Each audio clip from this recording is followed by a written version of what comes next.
So we have another episode of Months in Motion today. I am very, very excited to be joined by Sunny Bonnell.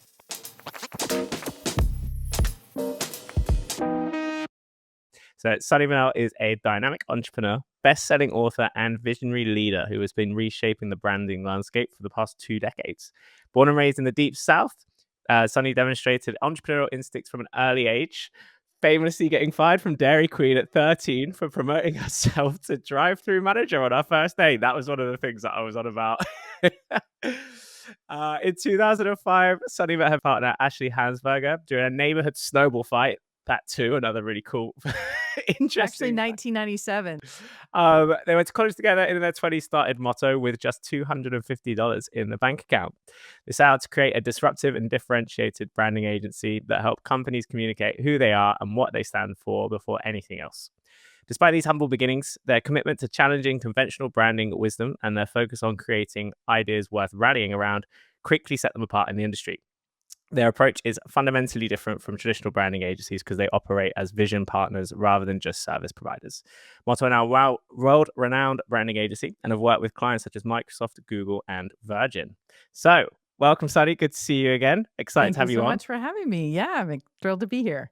Wicked. Yeah, really looking forward to this one. So I would love to just kick off and just hear a little bit more from yourself about Motto and your background. I think that'd be really interesting for everybody. Yeah, so Motto is a brand transformation agency, primarily working with visionary leaders and executive teams to help align their teams to a new future and drive that through the culture and then ultimately through the brand. And so we really specialize now in tech and innovation, but got our teeth cut on many, many different types of categories that have landed in the tech and innovation space as a real zone of genius for us recently. And also what makes us most excited is brands that are building the future. Amazing. Awesome. Yeah, I noticed that you partner with quite a lot of companies kind of in pivotal moments, right? Like funding rounds and things like that. Yeah, yeah. Usually there's a bold vision that they have had and they've been able to achieve a certain amount of gravity, but then they need to launch into another space or stratosphere for their business or next chapter. And so with that comes a lot of leadership challenges and opportunities. So your team gets bigger, you're scaling, your brand becomes wider, you've got more maybe even audiences to consider. And sometimes you're launching new products and the brand landscape of that for you becomes incredibly complex. And so we're very, very good at helping to clarify and simplify to bring confidence into that next chapter for them and also make sure that the brand that they're building is very reflective of not just where they are, but where they're going. Mm-hmm. Yeah, that's really interesting. I think it's something that can be overlooked quite often is that shift of growth, but the leadership changes and the way that you act and the way that you have to, everything changes, right? And it can be quite difficult to, if you're not prepared for it or kind of thinking Yeah, about I it. mean, and companies they get more complex as they scale. And there's more to think about, there's more to consider, there's more people to navigate, and you begin to become an operational, juggernaut where you're really trying to maintain connection to the purpose and the vision that you've always had. So we see that brands that are going through that sort of pivotal inflection point sometimes start to detach from that ever so slightly. And so it's really important to kind of get back to that. Like, why did you start the company? What are you really trying to fight for in the world? And more importantly, what are you even fighting against? And making sure that in the visionary's head that it's actually been being able to be communicated down through the rest of the organization, because you need them to carry the flag. You need them to also march with you. And you can only do that if you have inspiration and aspiration and empowerment, and that people understand what it is that you are trying to communicate and need them to do. Like, why am I here and what are my contributions? And sometimes over time that becomes just a little dull, it becomes a little watered down. And so our job is to kind of bring that back into focus really quickly and help them to operationalize that at every tier. Speaking of operations and leadership, I know when we spoke last, you mentioned about kind of motto being remote first, and that's something I'd really like to talk about because same with us at OK Social, we're remote first, so our team's kind of spread all over, and I think it's really interesting to chat with other studios that have similar models because obviously traditionally most people have got most people are pretty much based, right? There's the flexible hybrid, but yeah, I think it's really interesting to hear from studios that are remote first. I'd love to hear like what did you find are kind of the main benefits of having that model for Motto?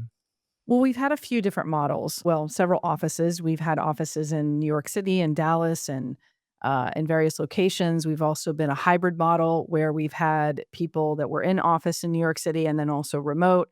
And then post pandemic, we are in a remote culture at this time, fully remote. I think the greatest shift, having seen and been and worked in all of those models, is that the biggest benefit is talent. Going remote first has allowed us to build a world-class team without being restricted to geography, and it just also creates a flexibility that people value deeply. And we found when you measure people on outcomes instead of office hours, like, they're more engaged, they're more committed to the work, and remote first for us has not been about isolation. As a matter of fact, I think it's one of the strongest cultures that we have ever had. I think we have, to some degree, been able to create an environment where people are really celebrated and also very close. We're very tight knit. We've been able to have a lot of rituals and behaviors that all kind of like are rewarded based on values in our value system. And I think it's just made for an incredible culture and inspiring for me to go to work every day because I get to work with some of the brightest talent that I think is out there. It is hard work. You have to understand that there are limitations. You can't just walk over to a desk, explain something to me. So there's some of that comes into play, but so far, I feel we've done some of our greatest work. And I don't know if it's remote related or if it's because of all of the hard work we've done to establish an incredibly strong culture that has Mhm. then allowed us to produce incredible work. That's really cool. That's really interesting. Yeah, it's interesting to because we've just brought in. We've got a team in Sao Paulo, Italy, Lisbon, and UK. So spread quite a bit over. So Yeah. yeah, I think And it's time again, zones too. Like we have people working in all different time zones. yeah, And yeah, it can, the UK team is like up at, 3 and 4 AM. The East Coast team is a little bit behind that. We have somebody in Hawaii. So yeah, I mean, it's we're always on. But it's exciting because you know that there's always great work being done and it doesn't matter where you are.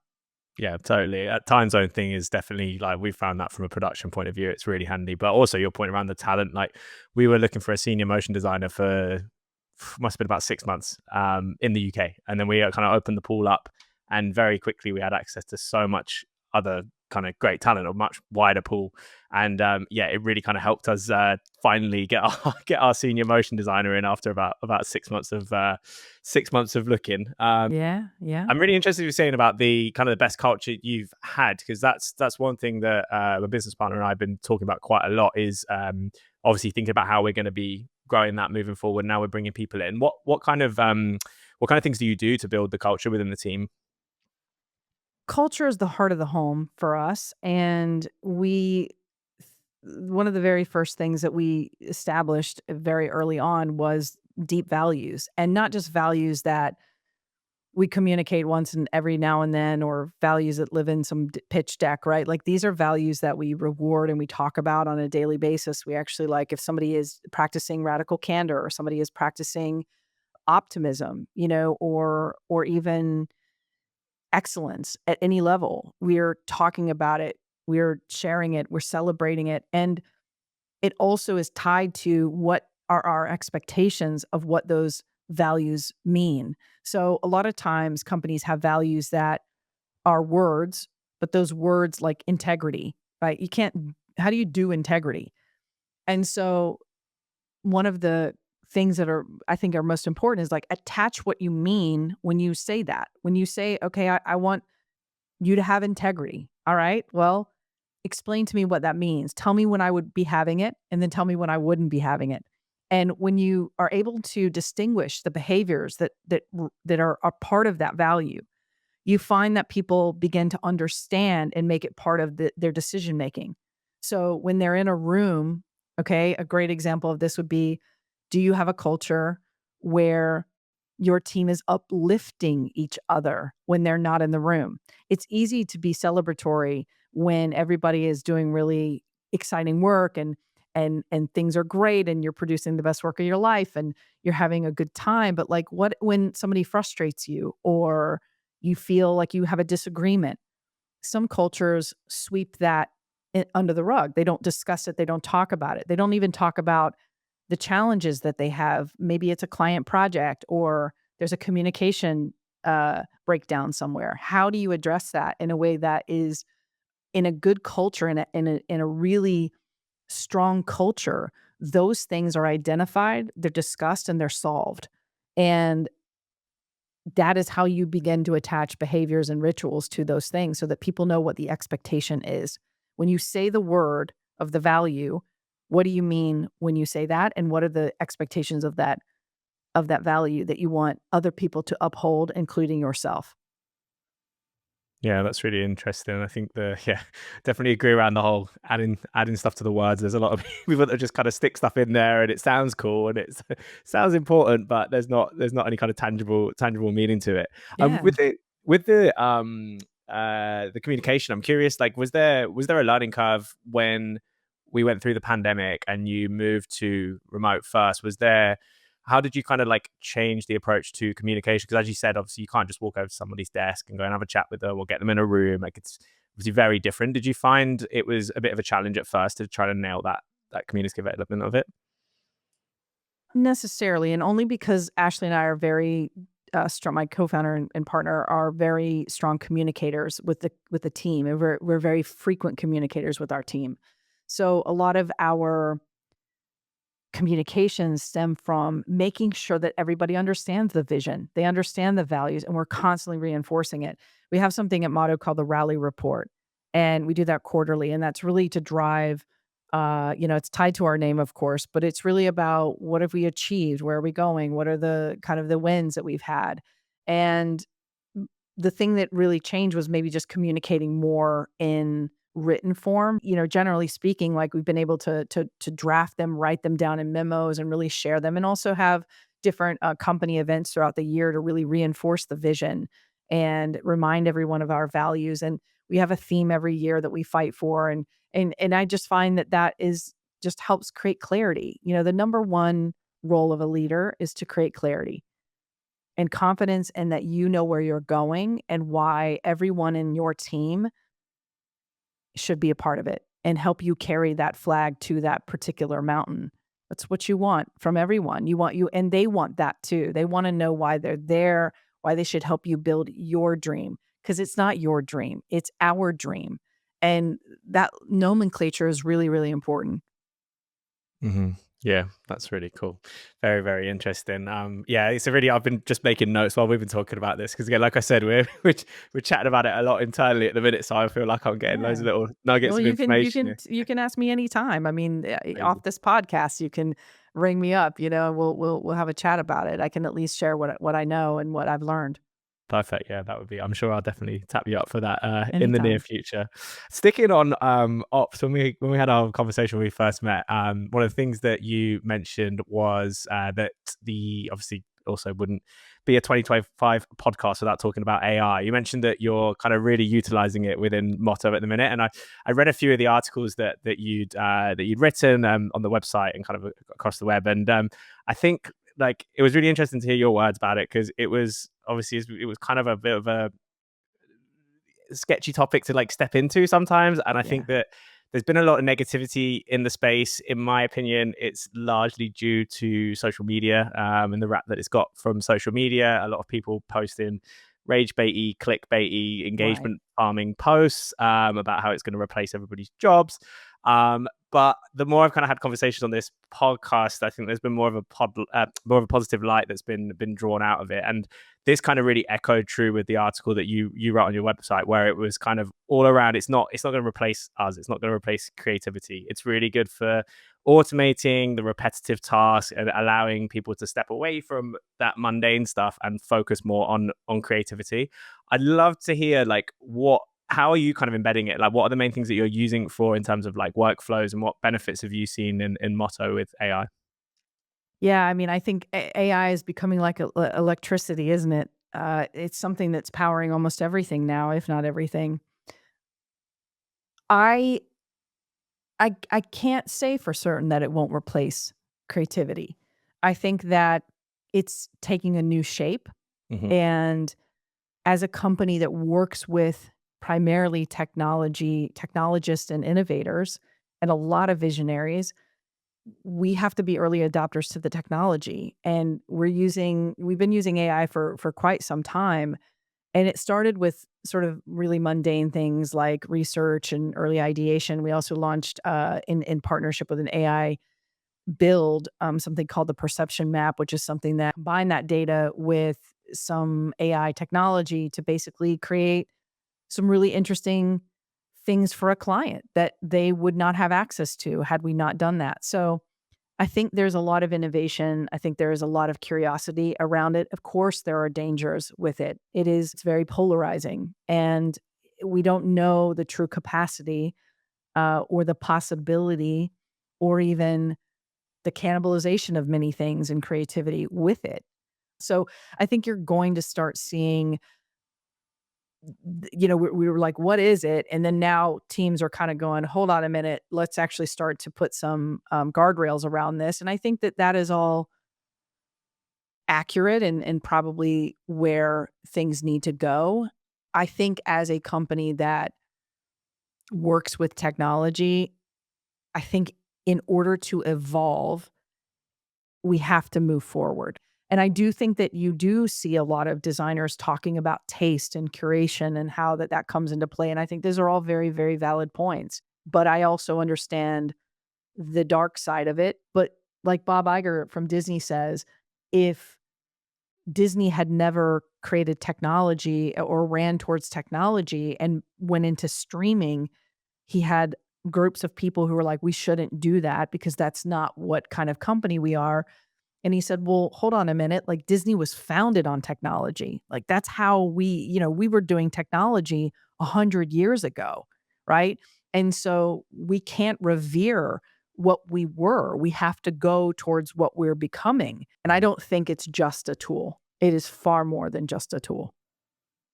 Yeah, it's going to be an interesting few years for sure. I think I'm Mhm. also same as you. Like we're kind of pro it because we know we need to run toward it. But yeah, there's also obviously a lot to be wary about. And I think the other thing as well, we really need to think about how we're training it, because like all the people using it are also going to be kind of impacting what it becomes in the future, right? And I think that's Yeah. something that's maybe not thought about enough. And I think that was something that I know was raised or still raised quite a lot, but particularly when it first kind of really started making waves, was just like the idea of, for example, well, have I just lost the word, like biases, inherent biases that it's just picked up off data that it's That's trained right. on, right? Like That's we right. need to have all that stuff in mind to make sure that this Yeah. becomes a tool that's friendly to use in the future. Well, and when you push on it, you start to see its falls, you Mhm. start to see its flaws. And I think, look, I'm a fair-minded leader. I understand both sides of the coin and I hear both sides of the argument. And I think there's multiple sides to this argument. And I think there's multiple sides to this debate. All I can do is try to empower our team to not look away from the technology because I think we have to know the beast. We need to know the dragon. Yeah, I completely agree with you. I think like, yeah, to anyone that's kind of shunning it, I think like particularly I know at least the UK government have made their approach to it very clear. A while ago, I know they were looking into just basically removing all copyright so that they could train all these AI data models on everything. So I think it's not going to go away, no Yeah, yeah. matter how I much think you I think dislike it's it. too big. I think it's too big and unhinged now. It's like it's out of the bottle.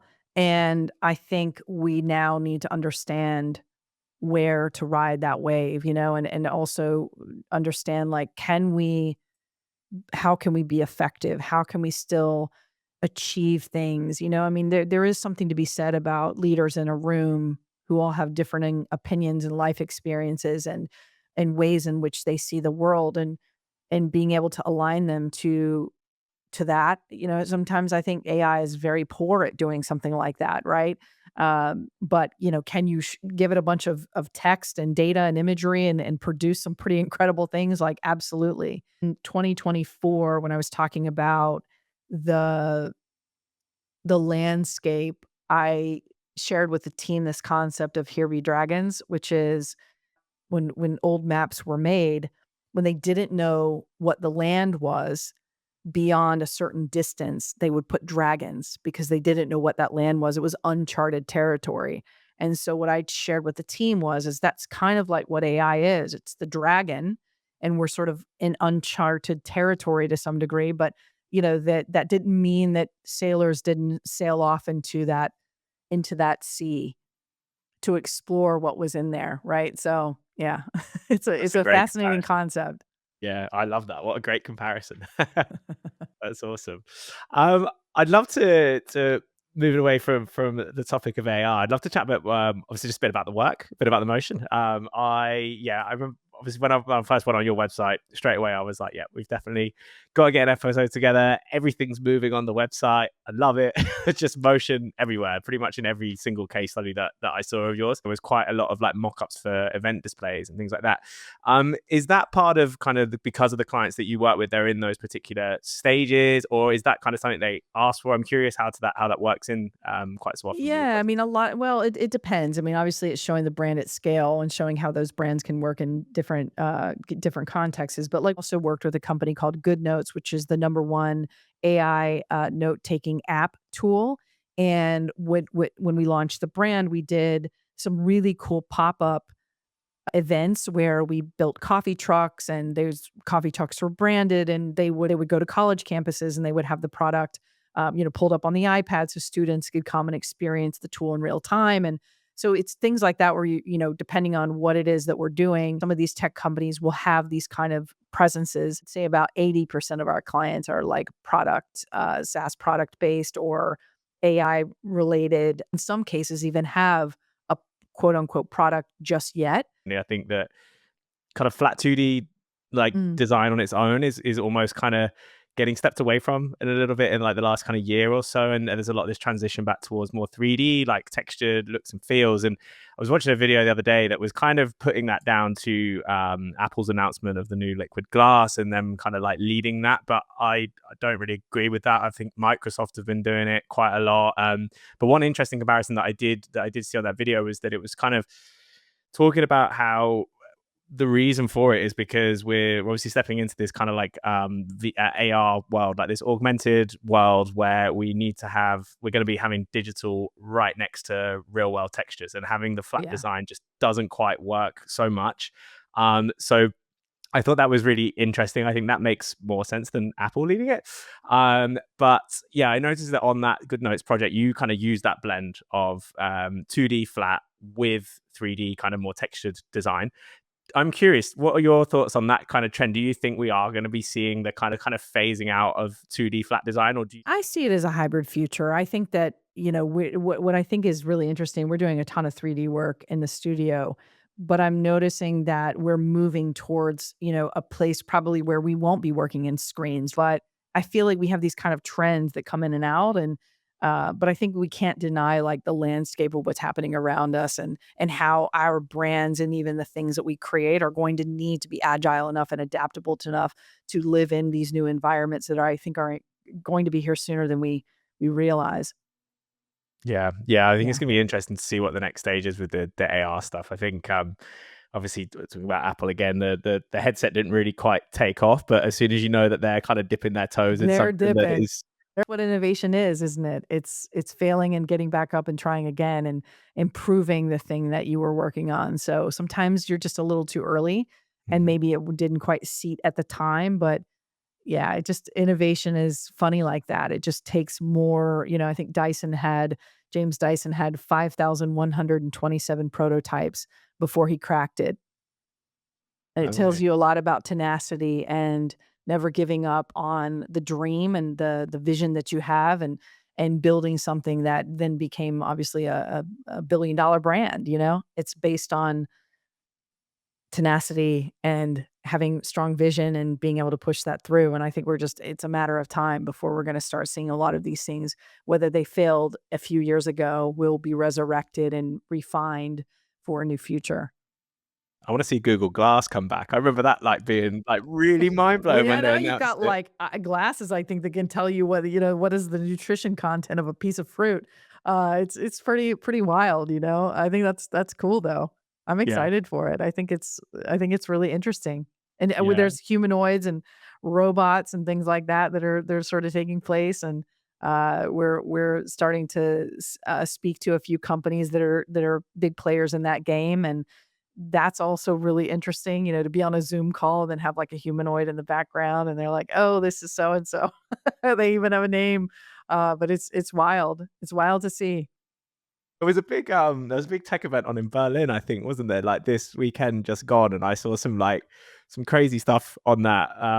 One of the ones actually it's not as crazy as robots talking to you, but like robot vacuums that can climb Yeah. stairs now. Oh, I was well yeah. impressed. Easy, easy, easy and done. Yeah. But there's a big case for humanoids in shipyards and in really dangerous extreme jobs, that they're deploying robots in. And of course, Amazon, I think, uses quite a bit of them, but you're going to see more and more of that, no doubt. I mean, the companies that we're talking to right now they're doing incredibly insane work for the future. I mean, almost to where you're just like, I can't even, it's like, I think what's so interesting about some of the really exciting work is when you just cannot imagine what it is that they're building. So for the innovations that are coming to Motto is that they are things that you just can't quite, you're like, "Wait, what? Like that really?"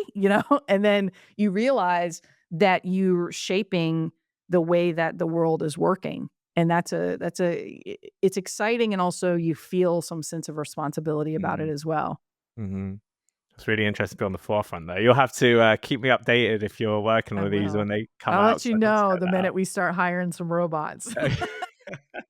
I'm a tech nerd at heart. That was like my I career am for 7 too. years. I So am too. I'm dangerously nerdy when it comes to the amount that I know about technology and how much I love it. But I have to zoom out and be like, okay, is this something we want to do? Sensitive areas too, like drones for war and things of that nature. Like how do you justify and work on a project like that? There's a lot of consideration that you have to think about as opposed to maybe a chocolate bar, yeah, it's right? not. Yeah, big difference. Yeah. Yeah.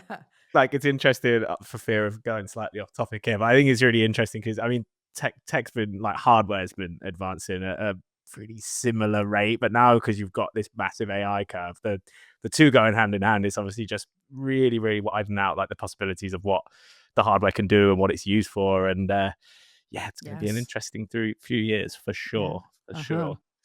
sure. Bringing it back to motion, and when I was talking about your website earlier, there was the motion in all the projects, but also all of the little interactions across the website. One that I actually discovered by accident, which was really handy when I was doing prep for this, was the scroll to the next case study. I loved that. Yeah, You just yeah. keep going. It's so subtle, but it's So like, yeah, it's simple, but very, so very great. it's such a smart thing. But we really believe in motion as an emotion and a feeling. And a lot of people compliment us quite a bit on our site. It's cool to be inspirational to other organizations who sort of go, you know what, they're doing some really incredible things, or they're doing some really intelligent things, and we take a lot of pride in that. I mean, we're very thoughtful about the site experience, the feeling that we wanted people to have. Like, how did we want to have these kind of like Easter eggs, if you will, like throughout the site, where for example, when you roll over on our about page, there's a little button, and you can actually hear the audio of like what is the definition of motto and how did we come up with what does it mean. And it's just little things like that. Like you hear our voice, for example, and it's just like these little fun little things that we sort of disperse throughout the site that every time you go through it, you're like, wait a minute, I didn't know that. What? That's interesting. And so you kind of have created this really, and it's a huge site too, because, we've had a best-selling book, we've had a podcast show, we've had, in a speaking career. And so it's kind of like multifaceted behind just being a traditional branding agency. But yeah, that's so cool that you were inspired by that. That means a lot. Yeah, super, super cool. Really, really liked that. And speaking of interactive sites, a little birdie told me there's something new coming out. It might be coming out around the time that this goes Yes. live. Yeah, September 21st. So we've got so 2025 marked our 20-year anniversary. So actually it was Congrats. in March. But we've been building this kind of which is surreal in and of itself, right? So we started when we were really, really young and 20 years at this. But what we're doing is we're celebrating it with a digital experience, which is very interactive and it kind of goes into like the timeline, but it also goes into 20 years of big ideas, and so it's incredibly cool. We've, like, branded it, and it's just, gonna be kind of like it'll have its own domain, and it'll be very, very cool. We've also done limited edition merch. We've done, you can get, like, some of the swag, and it's gonna be really fun. We've done a video, for it like, what we call Idea People, which is basically, like, 20 years of how are great, idea people born and made, and we move the world forward, and it's a pretty exciting concept, and yeah, so it'll be I can't wait to launch it. It's gonna be great. Wicked. Well, that's going to be in the link below because we're going to Yeah, go. yeah. So check that out. So we'll have to do a little merch exchange as well. Yes, We got some yes, fun please, bits. please send me your address. I'll send you a kit. Absolutely. That'd be amazing. Yeah, Yeah. we'll do a little swap. We got some really Yeah, our fun store is t-shirts. like has been so much fun, to build, it was just a little side project that we did, and it's turned out to be, people are buying we sell, like, our digital workbooks on there, we sell, like, different merch, and, we have limited edition drops, and it's very, very cool and very exciting to see. It's amazing. And congratulations as well on the 20 years. What a Thank milestone. you. That's Yeah, really, it's really impressive. yeah, wild. It's so cool, though, what a fun ride.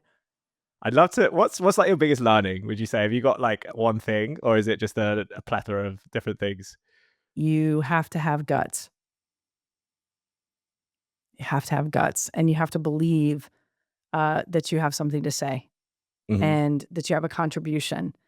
I think it's really easy to feel very doubtful at different points, whether it's your own narrative, internal narrative speaking, or Mhm.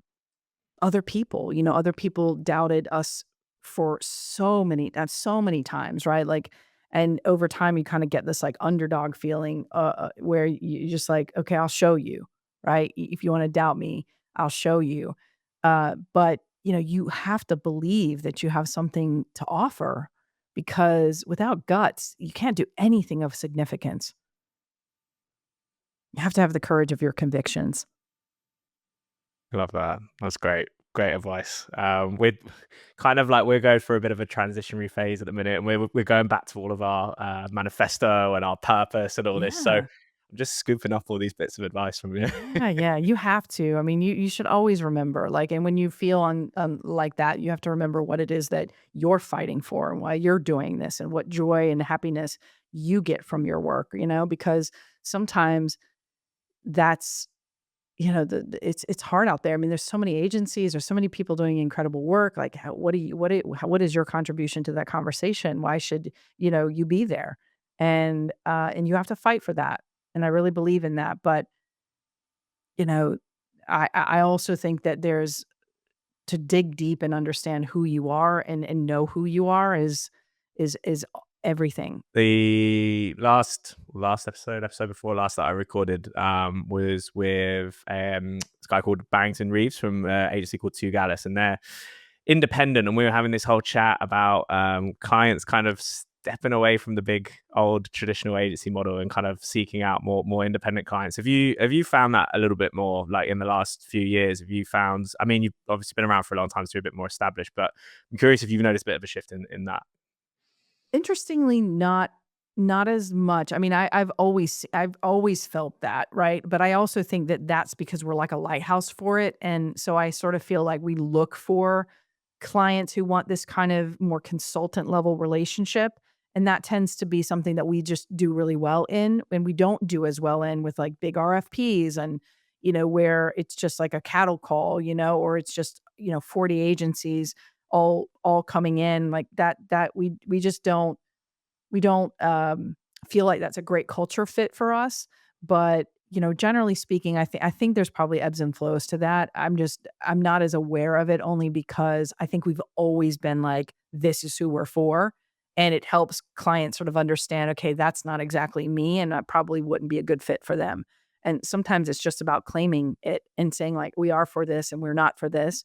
If you're looking for this or looking for that, and sort of setting the tone for what it is that the kinds of partnerships and teams that you do extraordinarily well with.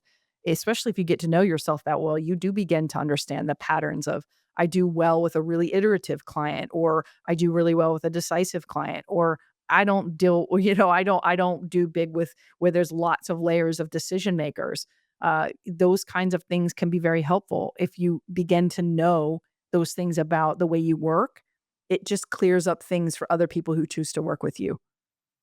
Yeah, that totally makes sense. How long did it kind of take you to really refine all that as a business? Oh, I think, I mean, business is always a learning lesson, isn't it? I think, it's taken some time to have some experiences with clients that were, let's say, indecisive. I think that actually can be very challenging to work with. If you work with leaders, particularly a visionary leader or even a CEO who is indecisive, that really is it impacts everything from the way the project moves to the way that decisions are being made. And I've gotten to the point now where if I'm in the room with somebody like that in a discovery call, I already can tell, because I've been doing it a long time. But that doesn't mean that's always true. It just means that most of the patterns and behaviors kind of begin to demonstrate themselves as such. And it's more of a watch out than anything like, okay, I know that this person who's probably the decision maker of this project is struggling to make a decision, and to know how to help them make clarifying decisions and know that there's probably a little bit more work that will be involved to be able to get them there. Whereas if you come into a room, I'd rather have somebody be extremely decisive and say, that does not work. This works, and here's why, and be very articulate with how they communicate the things that they need. I think that can be very empowering. So it's just about sort of understanding your tendencies of like looking back at patterns of projects that you've been on where you're like, okay, that was a really exciting project. We had a lot of fun. It was very successful. What were the behaviors of the team that you were working with, and try to document those. And I did that for a really long time. I would do that after sales calls, because then I started to build out psychological profiles of like what I could see in terms of leaders that then helped me when I would workshop or facilitate with them. I don't do that anymore, but back in the early days when I was working with a lot of leadership teams directly, myself facilitating in the room in workshops. I don't We have a team now that does that, but I Ashley and I used to do that a lot. And I would begin to understand connected dots of like things that you would be looking for, just to understand like how to be better to make sure that you had a successful project. And it's crazy what you learn about yourself and also the kinds of teams that you work really well with. So document everything and It's then really analyze it. Yeah. super interesting. Sunny, I could sit here and pick your brains for hours. I love it. Um, It's been fun. It's been really insightful. Lastly, I would love to hear like what are you got coming up? What are you excited for about the future right now? Yeah, so our book, Rare Breed: A Guide to Success for the Defiant, Dangerous, and Different, we launched that a few years ago, and that really was a very exciting kind of cult business book. And then we're launching another guide, but it's called Return on Vision, and it's about how great leaders turn ideas into impact. And we thought about, how do you flip the script on, everybody talks about ROI, right? What's the ROI of the brand? What's the ROI of this campaign? What's the ROI of this? And we thought, well, what if it was actually return on vision? How could you measure that? And so it's really a field guide for leaders who want to turn big ideas into measurable impact and business value. And the most powerful form we believe of ROI is not data and strategy and talent. It's actually vision. And so in the book, we dig deep into we reveal the sort of the system behind visionary leadership and how to drive that to champion innovation and growth and brand. And more importantly, what are the traits of a visionary leader? And then what are the dynamics that come into play of visionary leadership to understand, like, how do I measure this thing that's kind of in some intents and purposes, very sort of ethereal, right? Some people are like, "How do you measure vision?"